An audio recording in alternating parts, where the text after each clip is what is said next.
नमस्कार, श्रिया फॅशनमध्ये तुम्हा सर्वांचे पुन्हा एकदा स्वागत. आज आपण ब्लाऊजवरती मार्किंग कसं करायचं हे शिकणार आहे. आपण मागच्या व्हिडिओजमध्ये ब्लाऊजचं रेडी ब्लाऊजवरनं ड्राफ्ट कसा टाकायचा हे शिकलो. सो मी इथे तेच ड्राफ्टिंग घेतलेलं आहे. जो आपण लास्ट ड्राफ्ट तयार केलेला तोच ड्राफ्ट मी इथे घेतला आहे. डिपनेकमध्ये घेतलेला आहे. स्लीव्जसुद्धा आहे आपली. आणि त्यासोबतच मी इथे एक प्लेन 1 मीटरचं कापड घेतलेलं आहे सिल्कमध्ये. मैसूर सिल्क कापड आहे हे. ह्या कापडाला अशी किनार येते. ब्लाऊज वर्क करण्यासाठी शक्यतो जास्ती करून याच कापडाचा वापर केला जातो.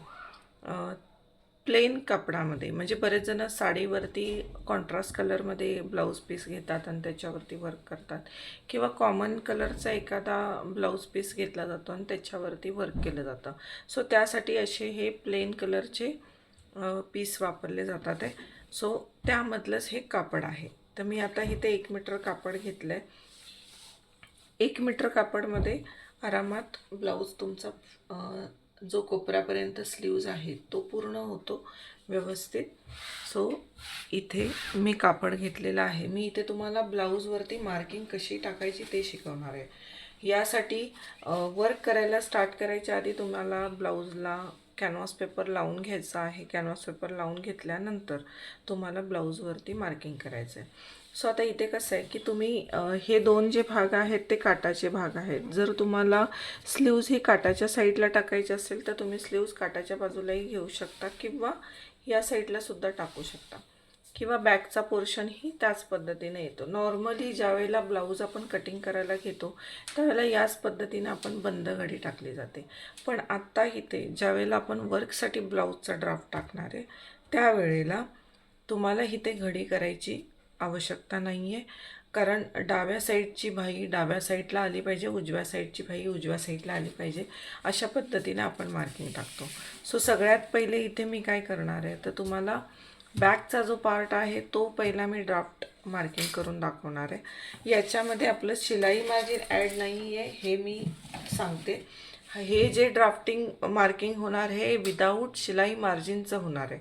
आणि त्या पद्धतीनं कशा पद्धतीने ह्याचं मार्किंग टाकलं जाईल हे मी तुम्हाला इथे सांगते. सो आता इथे मी काय करते, ही जी आहे ती बंद घडी आहे. इथे बघाल तर तुमच्या लक्षात येईल. हा पोर्शन बंद घडीचा आपण घेतलेला आहे. याला मी ओपन करून घेणार आहे. ओपन करून घ्यायचं आहे, किंवा नाही घेतला तरी असं काही प्रॉब्लेम येणार नाही आहे. कापडाला इस्त्री करूनही घ्यायची आहे आपल्याला. सो या पद्धतीनं त्याला काय करायचं आहे, ओपन करायचं आहे असं. ही ऑलरेडी आपली मधली घडी आहे. ब्लाऊज पीसवरनं आतली बाजू आणि बाहेरची बाजू ह्या दोन गोष्टी आरामात कळतात. शक्यतो त्यामध्ये काही कन्फ्युजन येत नाही. तर आता इथे मी काय केलेलं आहे, माझा हा पार्ट आहे तो बॅकचा एकच पार्ट आहे, दोन्ही पार्ट एकत्र नाही आहेत. तर मी इथे काय करणार आहे, ही जी लाईन आहे तो माझा मी सेंटर पकडला आहे. आणि याच्यामध्ये कसं असतं की ज्या वेळेला तुम्ही ब्लाऊज स्टिच करता तेव्हा खालच्या साईडला थोडंसं शिलाई मार्जिन असणं गरजेचं असतं. तर मी त्या पद्धतीनं काय करणार आहे, इथे खाली थोडंसं शिलाई मार्जिन सोडून देणार आहे. ठीक आहे. सो इथे मी जास्तीचं सोडते. ब्लाऊज पीस ज्या वेळेला तुमचा साडीमधला असतो, रनिंग पीस असतो, त्यावेळेला एवढं मार्जिन सोडता येत नाही. त्या पद्धतीने कसं मार्किंग टाकलं जाईल ते मी त्या ह्याच्यामध्ये सांगेलच. पण या व्हिडिओमध्ये आपण डायरेक्टली प्लेन ब्लाऊजवरती ड्राफ्ट कसा टाकायचा तो शिकणार आहे. सो मी इथे खाली थोडंसं मार्जिन सोडलं आहे. ब्लाऊज पीसची जी लाईन आहे ती इथे सरळ नाही आहे, त्यामुळे मी इथे काय केलं आहे, अंदाजे ब्लाऊज सरळ ठेवला आहे. कारण असा त्याचा कट आलेला आहे थोडासा कव शेपमध्ये, म्हणून मी इथून मार्किंग घेतलं आहे. बरोबर हाफ सोडून इथून मार्क करायचं आहे. आणि पेन्सिलनं ज्या वेळेला तुम्ही ड्रॉ करताय त्यावेळेला लाईटली कराल, जास्त डार्क नाही करायचं. आतला हा जो पार्ट असणार आहे आपला तो स्टिचिंगचा पार्ट आहे, त्यामुळे ह्या मार्किंगचा असा काही एवढा इश्यू येत नाही. आणि त्यानंतर ते इरेज पण करता येतं, त्याची पण मेथड आहे. सो हे बरोबर मी ठेवून इथे मार्किंग करत आहे. हा आर्म होलचा राऊंड मी ड्रॉ केला आहे आणि आता त्याच्यासोबत मी हा गळासुद्धा ड्रॉ करून घेते या पद्धतीनं. सो हा एक पार्ट इथे ड्रॉ झालेला आहे. हे बघा, तुम्हाला इथे क्लिअर एक पार्ट तुम्हाला ड्रॉ झालेला दिसेल. सो आता आपल्याला काय करायचं आहे, दुसरा पार्ट इथेच त्याच्या बाजूला ड्रॉ करायचा आहे. सो ही जी बाजू होती ती मी या पद्धतीनं ठेवली होती. जी आपली डावी बाजू आहे ही ब्लाऊजची, उजवी नाही आहे. उजवी बाजू ही असते, ठीक आहे. ब्लाऊजची डावी बाजू आणि ही आहे ती ब्लाऊजची उजवी बाजू. हा मी गळा काढलेला आहे. सो बरोबर आपला सेंटर इथे ऑलरेडी आहे. तर त्या सेंटरवरतीच मी काय करते, परत दुसरा पार्ट ठेवते आणि इथे लक्ष ठेवायचं आहे. हा जो पोर्शन असतो ना तो समान आला पाहिजे, त्याच्यामध्ये जास्त चूक होता कामा नये. आता इथे बघाल ना तर तुम्हाला क्लिअर दिसून येईल की दोन्ही हा सेंटर आहे. सो इकडचा पार्ट आणि इकडचा पार्ट दोन्ही सेम टू सेम आहे. सो आता याला आपल्याला मार्किंग करून घ्यायचं. ड्राफ्ट असेल ना तर तुम्हाला ब्लाऊजवरती मार्किंग टाकताना खूप इझी जातं. इवन जे स्टिच करतात त्यांना ऑलरेडी माहीत असेल की ड्राफ्टिंगमुळे कमीत कमी कापडामध्ये तुम्ही हवा तसा ब्लाऊज बसवू शकता. त्यामुळे ड्राफ्ट हा खूप कंपल्सरी गरजेचा आहे. या पद्धतीनं आपण हा गळा ड्रॉ करायचा. सो हा पोर्शन तुमचा बॅगचा तयार होतो. तुम्ही बघाल तर इथे दिसून येईल. आता याच्यामध्ये काय आहे, खालचं अर्धा इंच शिलाई मार्जिन ॲड होऊन जातं. वरतीसुद्धा शिलाई मार्जिन ॲड होतं, जेवढं तुम्ही शोल्डर अटॅच करण्यासाठी वापरता. स्लीव्ज अटॅच करण्याचंही मार्जिन इथे ॲड होतं आणि साईडचं जे फिटिंगचं मार्जिन आहे ते सुद्धा ॲड होतं. ज्यावेळेला तुम्ही ब्लाऊज एखाद्याला स्टिच करायला देणार आहे टेलरकडे, त्यावेळेला ते ॲड केलं जातं. म्हणून बरोबर काय करायचं आहे, तुम्हाला ब्लाऊजचा सेंटर काढून ब्लाऊजचं बॅकचं मार्किंग टाकायचं आहे. खूप इझी आहे, याच्यामध्ये असं कठीण असं काहीच नाही आहे. रेडी ब्लाऊजचं हे ड्राफ्ट आहे. मी अनेक वेळा सांगते, विथ स्टिचिंग मार्जिनचं हे ड्राफ्टिंग नाही आहे. हे रेडी ब्लाऊजवरचं ज्यांना स्टिचिंगचं नॉलेज नाही त्यांच्यासाठी हे ड्राफ्टिंग खूप महत्त्वाचं आहे. सो आता इथे तुम्ही लक्ष द्याल, ज्यावेळेला शिलाई मार्जिन आपल्याला सोडायची असते त्यावेळेचं मार्किंग वेगळं येतं आणि ज्यावेळेला शिलाई मार्जिन नाही सोडायचं, डायरेक्टली आपल्याला ड्राफ्ट टाकायचं, त्यावेळेचं ड्राफ्टिंग वेगळं येतं. सो इथे मी त्या पद्धतीने ड्राफ्ट टाकला आहे. मग आता इथे तुम्हाला जे डिझाईन ड्रॉ करायचं आहे, ज्या पद्धतीनं करायचं आहे ते तुम्ही करू शकता. आणि इथे सुद्धा जो आपला आत्तापर्यंतचा कोर्स झाला आहे त्याच्यामध्ये तुम्ही नॉर्मल ज्या बेसिक डिझाईन्स आहेत त्या बेसिक डिझाईन्स तुम्ही ह्याच्यामध्ये वर्क करू शकता. ज्या हेवी लेवलमध्ये सुद्धा वर्क करता येतात, ब्रायडल लेवलच्या बेसिकमध्ये सुद्धा होतात. कोणत्या कोणत्या डिझाईन्स कशा कशा पद्धतीनं वर्क केल्या जातात ह्याचं जो व्हिडिओ आहे तो आपण वेगळा बनवू. पण आत्ता हा मार्किंगचा व्हिडिओ. सो हे बॅकचा पोर्शन झालेला आहे. सो आता आपण स्लीव्जचा पोर्शन घेणार आहे. सो याच्या अपोजिट साईडला आपण स्लीव्ज घेतोय. सो इकडचा पोर्शन मी इथे घेते. फक्त आता एक गोष्ट इथे व्यवस्थित लक्ष ठेवायची आहे, कारण आपल्याला डावी बाही आणि उजवी बाही अशा दोन्ही बाहीचा ड्राफ्ट टाकायचा आहे. सो इथे लक्ष द्याल तर तुमच्या लक्षात येईल की मी आधी पहिले ह्या ब्लाऊजचा सेंटर काढते. सो आपल्या ब्लाऊजचा ऑलरेडी घडीमुळे सेंटर आहे इथे. सो हा सेंटर आहे, ठीक आहे. सो मी आधी पहिले एक पार्ट घेते, एक पार्टचं कंप्लीट करून दाखवणार आणि मग दुसऱ्या पार्टचं कशा पद्धतीनं केलं जाणार आहे ते सांगते. आता हा ऑलरेडी सेंटर आपल्या ब्लाऊज पीसचा निघालेला आहे. तर याच्यातून काय करायचं, या सेंटरला आणि इकडचा काट हा एकत्र ठेवून तुम्हाला काय करायचं आहे, याचं फोल्ड करायचं आहे. ही अशी घडी करायची. सो हा तुम्हाला सेंटर मिळाला. ओके, हा तुम्हाला सेंटर मिळाला. पण तो कशाचा मिळाला, तर जो बाहीचा ड्राफ्ट आपल्याला टाकायचा आहे ना त्याचा सेंटर मिळाला.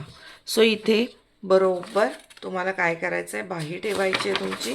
फक्त खाली तुम्हाला एक अर्धा ते पाऊण इंच सोडायचं आहे शिलाई मार्जिन. कारण बाही पलटवण्यासाठी तुम्हाला खालच्या साईडला शिलाई मार्जिन सोडणं गरजेचं आहे. पाऊण इंच सोडलं तरी खूप आहे. लाईन कधी कधी सरळ नसते कट केलेल्या कापडाची, त्यासाठी अर्धा इंचच सोडायचं असतं. पण मी इथे पाव इंच एक्स्ट्रा सांगते. सो 0.75 असं तुम्हाला इथे सोडायचं आहे.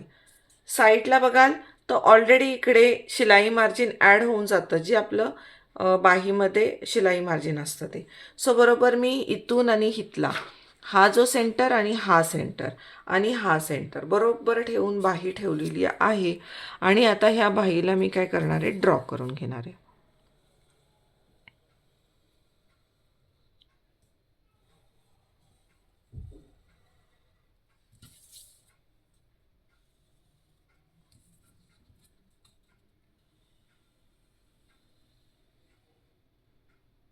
इथे खाली मी सरळ लाईन मारते. इथे सुद्धा सेम.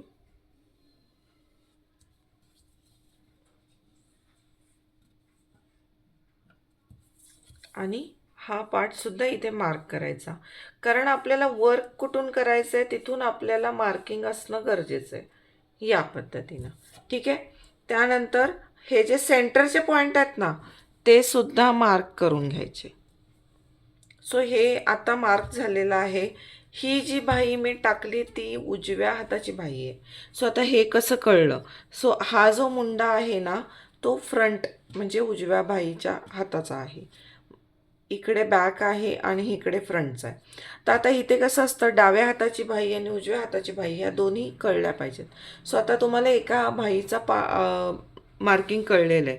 सो मी आता इथे दुसऱ्या बाहीचं मार्किंग दाखवते सेम पोर्शनमध्ये.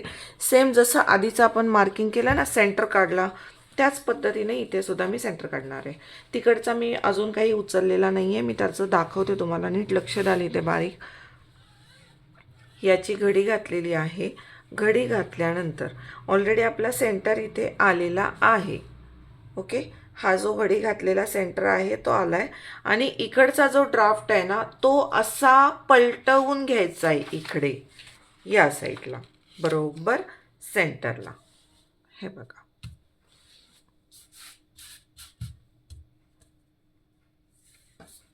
आणि याला ड्रॉ करायचं.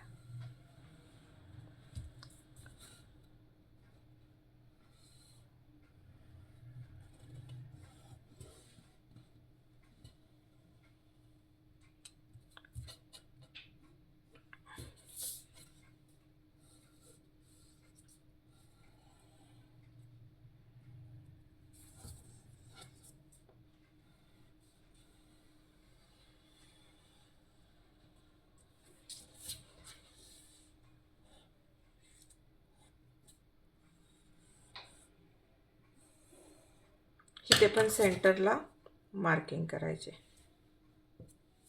ओके. सो हिकडची बाही ही जी होती ती अशी होती, अशी होती. तिला मी काय केलं, इकडनं असं पलटवून घेतलं इकडे. म्हणजे काय होतं, एक डाव्या हाताची बाही आणि एक उजव्या हाताची बाही, अशा पद्धतीनं तुमचे दोन्ही बाहीचे ड्राफ्ट होतात. चुकून जर तुम्ही अशी बाही ठेवलेली आहे आणि हिला उचलून अशीच इकडे ठेवली तर दोन्हीही ड्राफ्ट एकाच हाताचे येणार आहेत. तर तसं नाही करायचं आहे. जर तुम्ही एक बाहीचा ड्राफ्ट असा टाकला आहे तर दुसरा पलटवून इकडे टाकायचा आहे. सो अशा पद्धतीनं तुमचा हा बाहीचा ड्राफ्ट टाकला जाणार आहे. ठीक आहे. सो मी ओपन करून दाखवते तुम्हाला ब्लाऊज पीस. त्याच्यासोबत तुम्हाला फ्रंटचं मार्किंग कुठे टाकायचं आणि कसं टाकायचं ते सुद्धा सांगते. हा आहे तो आपला बॅकचा पोर्शन झालेला आहे. बाहीच्या अपोजिट साईडला आपण हा टाकलेला आहे. आणि त्याच्यासोबतच हा जो आहे तो बाहीचा ड्राफ्ट आहे.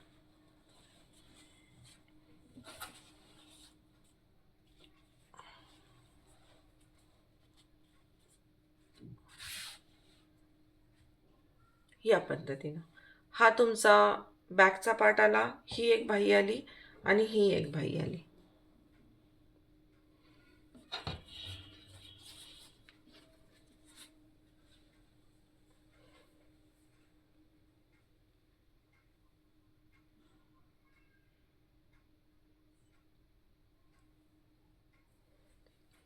या पद्धतीनं हे ड्राफ्टिंग होतं. हा बॅकचा पोर्शन आणि दोन्ही भाई झाला. याच्यानंतर प्रश्न उभा राहतो तो फ्रंटचा, की फ्रंटला सुद्धा आम्हाला उजव्या साईडला वर्क हवं आहे. बऱ्याच वेळेला सायडर असू दे किंवा ब्राईडला तर कंपल्सरी वर्क करून द्यावंच लागतं. तर त्यासाठी तुम्हाला काय करायचं आहे, त्यांचा जो ब्लाऊज आहे त्याला घ्यायचा आहे, उजवीच बाजू असते वर्कची. सो ही उजवी बाजू आपल्याला ऑलरेडी हाईटचा पोर्शन माहीत असतो किती घ्यायचा आहे आणि काय करायचं आहे. सो तुमचा जो बॅकचा पार्ट टाकलेला असेल त्याच्याच वरच्या साईडला बरोबर तुम्हाला काय करायचं आहे, हा राऊंड आता मला हा कटोरी आहे. कटोरीच्या ब्लाऊजला वर्क नाही होत. जे बाकीचे 4 टक्स प्रिन्सेस वगैरे आहेत त्या ब्लाऊजला वर्क केलं जातं, पण मी इथे फक्त गळ्याचा शेप द्यायचा आहे त्यासाठी इथे तुम्हाला दाखवत आहे. बरोबर जो पोर्शन आहे, कारण आपलं विथ मार्जिन एवढं असतंच, एवढा पोर्शन असतोच आणि ब्लाऊज पीसमध्ये कमी साईजमध्ये शक्यतो बसतो. सो मी त्या मापानुसार तुम्हाला दाखवते या पद्धतीनं. आणि हा गळा इथून ड्रॉ करायचा असा. हा इथे ड्रॉ केल्यानंतर ह्याला तुमचं एवढं, कारण बॅकचा पोर्शन इकडे गेला, स्टिचिंग मार्जिन इकडे ॲड होणार आहे, याचं सुद्धा होणार आहे आणि हे सुद्धा बरोबर बसणार आहे. हे सगळं अंदाजावरती केलं जातं. सो मी त्या पद्धतीनं इथे मार्किंग केलेलं आहे किंवा मग क्रॉसमध्ये ठेवू शकता. सो जसं मार्किंग असेल त्या पद्धतीनं तुम्ही फ्रंटचं मार्क करू शकता. किंवा याच्यावरती ऑप्शन काय असतो, की जर तुम्ही ज्या टेलरकडे स्टिच करून घेता त्या टेलरकडनं डायरेक्टली तुम्ही ड्राफ्ट टाकून आणू शकता. तो बेस्ट ऑप्शन राहतो. पण सगळ्यात बेस्ट हे आहे की टेलर दरवेळेला ड्राफ्ट टाकून देतील असं होत नाही, तर ते या पद्धतीनं तुम्ही ड्राफ्ट टाकू शकता. सो हा झाला तुमचा रेडी ब्लाऊजवरनं ड्राफ्ट कसा टाकायचा तो पार्ट. याच्यानंतर जो नेक्स्ट व्हिडिओ आपण बनवणार आहे त्याच्यामध्ये विथ शिलाई मार्जिन ड्राफ्ट असेल. जो ब्लाऊज पीसवरती जी साडीचा ब्लाऊज पीस असेल त्याच्यावरती दाखवलं जाईल, जेणेकरून तुम्हाला दोन्हीवरती ड्राफ्टिंग कसं करायचं हे तुमच्या लक्षात येईल. सो आत्ता आपण इथेच थांबूया, भेटूया पुढच्या व्हिडिओमध्ये. हा व्हिडिओ तुम्ही तुमच्या नातेवाईकांना, मित्रमैत्रिणींना शेअर करा. त्यासोबतच त्यांना चॅनलसुद्धा सबस्क्राईब करायला सांगा. आत्ता 10वी-12वीच्या मुलींच्या परीक्षा झालेल्या आहेत. जर कोणाला शिकायचं असेल तर त्यांना ते खूप फायद्याचं ठरू शकतं. सो भेटूया पुढच्या व्हिडिओत.